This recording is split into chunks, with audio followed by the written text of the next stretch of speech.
আয়কৰ ৰেহাইৰ সীমা 7 লাখলৈ বৃদ্ধি আমি ইতিমধ্যে কৈ গৈছো যে আজিৰ দিনটোত এই যি কেন্দ্ৰীয় বাজেটৰ বহু চৰ্চিত বিষয়টোৱে হ'ব পাৰে যে আয়কৰ ৰেহাই গতিকে আয়কৰ ৰেহাইৰ সীমা 7 লাখলৈ বৃদ্ধি কৰা হৈছে 5 লাখৰ পৰা 7 লাখ টকালৈ ৰেহাই বৃদ্ধি কৰা হৈছে 2.5 লাখৰ পৰা 3 লাখলৈ আয়কৰ ৰেহাই কৰা হৈছে 3 পৰা 6 লাখ টকাৰ আয়কৰ 5% কৰা হৈছে 6 পৰা 9 লাখ টকাৰ আয়কৰ 10% 9 পৰা 12 লাখ টকাৰ আয়কৰ 12% 12 পৰা 15 লাখলৈ আয়কৰ 20% 15 লাখৰ ওপৰত আয়কৰ 30%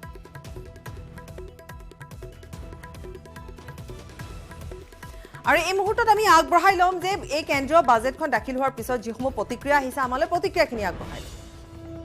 इस बार हम कह सकते हैं कि गवर्नमेंट ने सोचा है आम आदमी के बारे में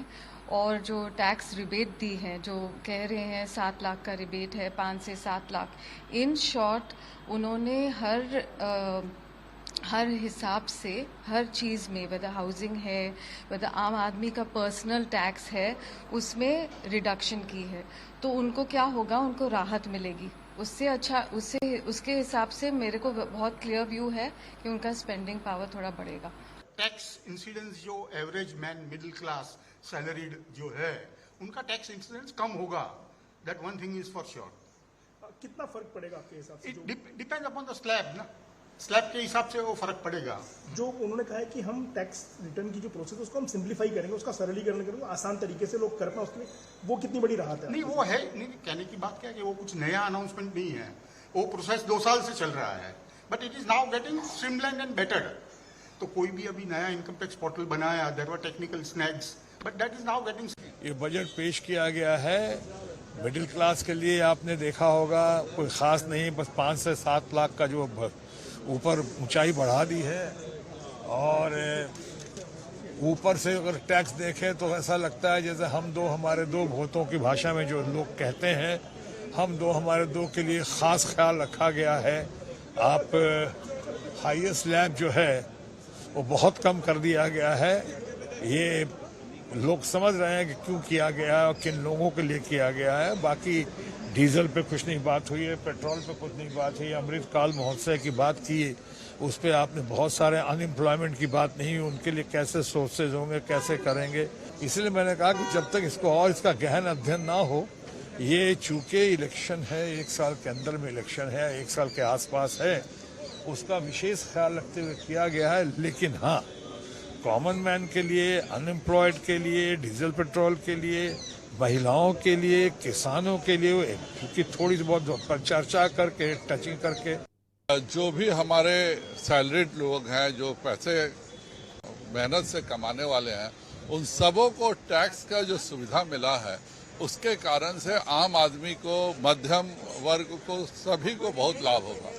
उससे भी बड़ा जो एमएसएमई सेक्टर्स में जो फायदे दिए गए हैं और ओवरऑल टैक्स को घटाया गया है इससे ज़्यादा पैसे आएंगे और ख़ास करके जो कोऑपरेटिव सेक्टर है उसमें जो अब टैक्स रिलीफ और उन सब को अलग से जो सुविधाएं दी गई हैं उसके कारण हमारे किसानों को भी लाभ होगा और सभी मध्यम दर्ज पहला बार है कि आम आदमी से लेकर खास आदमी तक सभी को टैक्स में छूट दी गई है बजट में खास यही है वो इलेक्शन के लिए इनकम टैक्स का रिलीफ मिला है बाकी कुछ नहीं अभी चुनाव को सामने रखते हुए दूर है मिडिल क्लास इन सारे सरकार से तो उसको थोड़ा प्रलोभन दिया है तुम्हारा भाई इनकम टैक्स का स्लैब बढ़ा दिया है The significant part of the budget was a repetition of the presidential address and the economic survey report.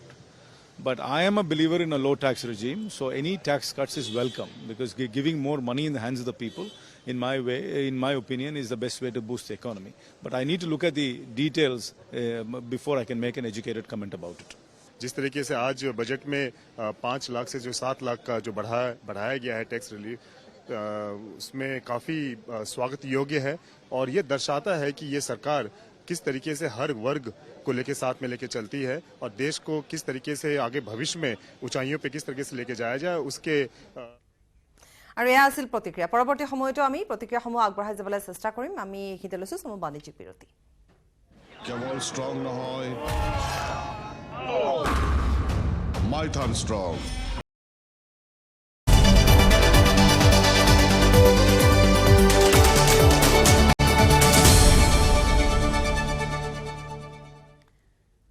বাতৰি শেষ অংশলৈ উভতি আহিছো এবাৰৰ পৰা আয়কৰ আপুনি কিমান দিব লাগিব বাজেট ঘোষণা কৰা হ'ল 2023-24 বৰ্ষৰ যেহেতু বাজেট ইতিমধ্যে ঘোষণা কৰা হৈছে কেন্দ্ৰীয় বাজেট ঘোষণা কৰা হৈছে সন্তুষ্টি যেহেতু প্ৰকাশ কৰাৰ ক্ষেত্ৰত আমি যদি কওঁ যে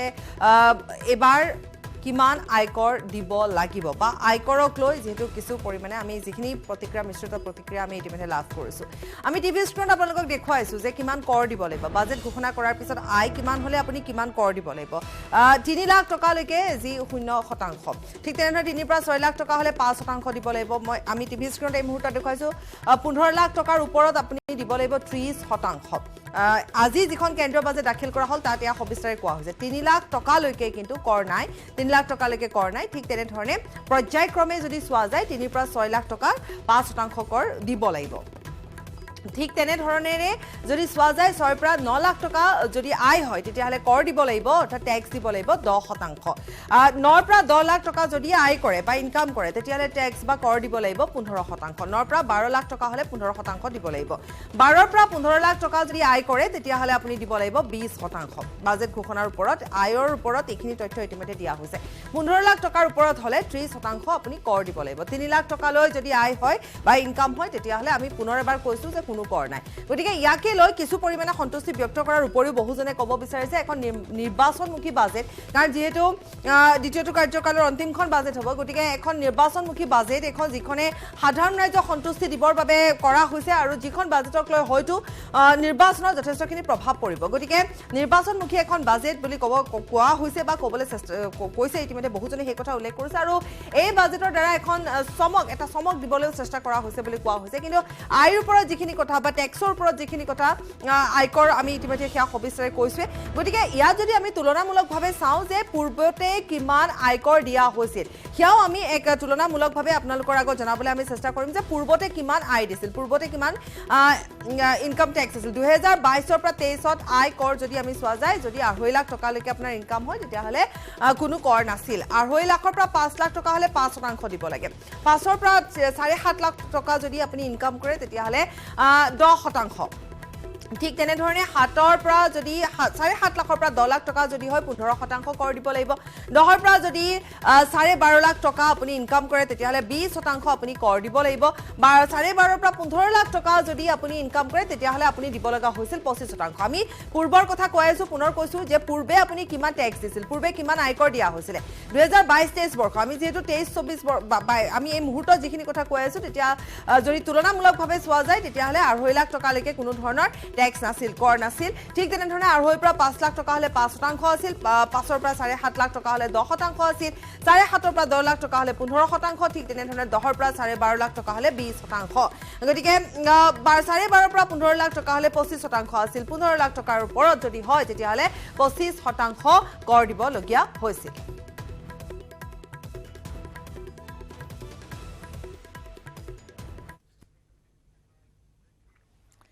খবৰ আমি এদৰে অব্যাহত ৰাখিম আলোচনাৰ মাজলৈও যাম কিন্তু সময় হৈছে সমু বাণিজ্যিক বিৰতি কেৱল ষ্ট্ৰং নহয়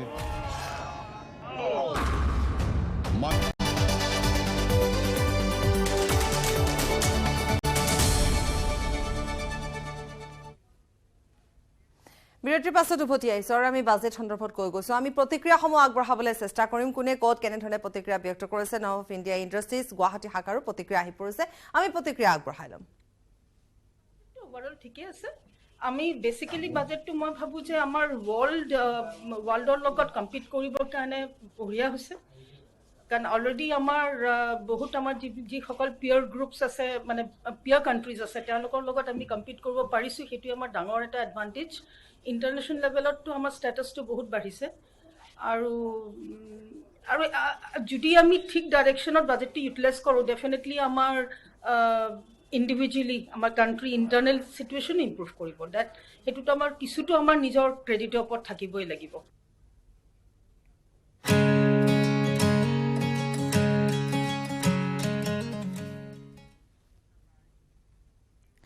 আৰু বাজেট সন্দৰ্ভত আমি পৰৱৰ্তী সময়তো আলোচনা অব্যাহত ৰাখিম, প্ৰতিক্ৰিয়াসমূহ আগবঢ়াই যাম। কিন্তু এই মুহূৰ্তত আমি অসম সাহিত্য সভাৰ অধিৱেশন সন্দৰ্ভত কিছু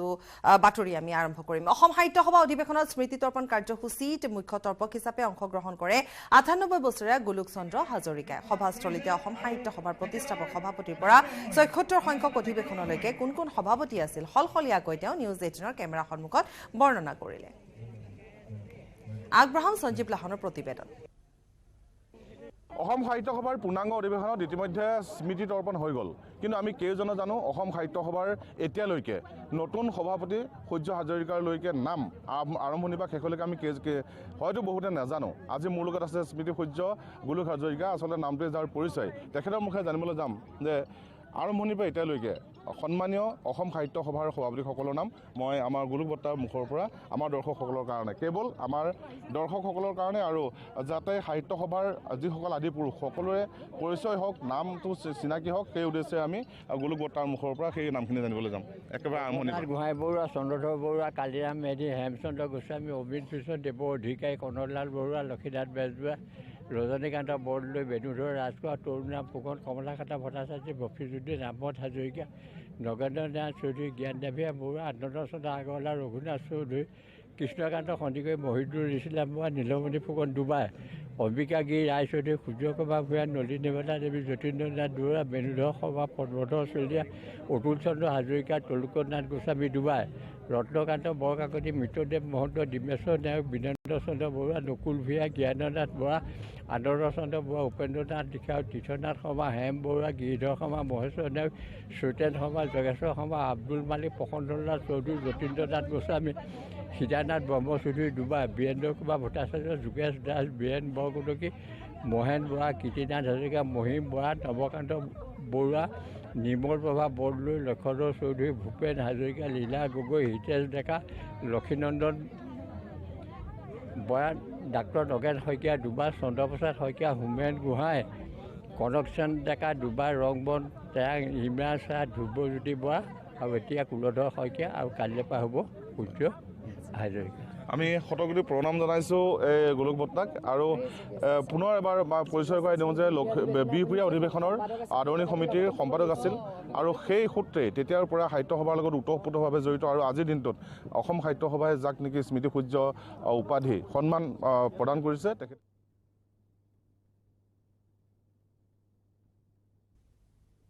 ষ্ট্ৰং নহয়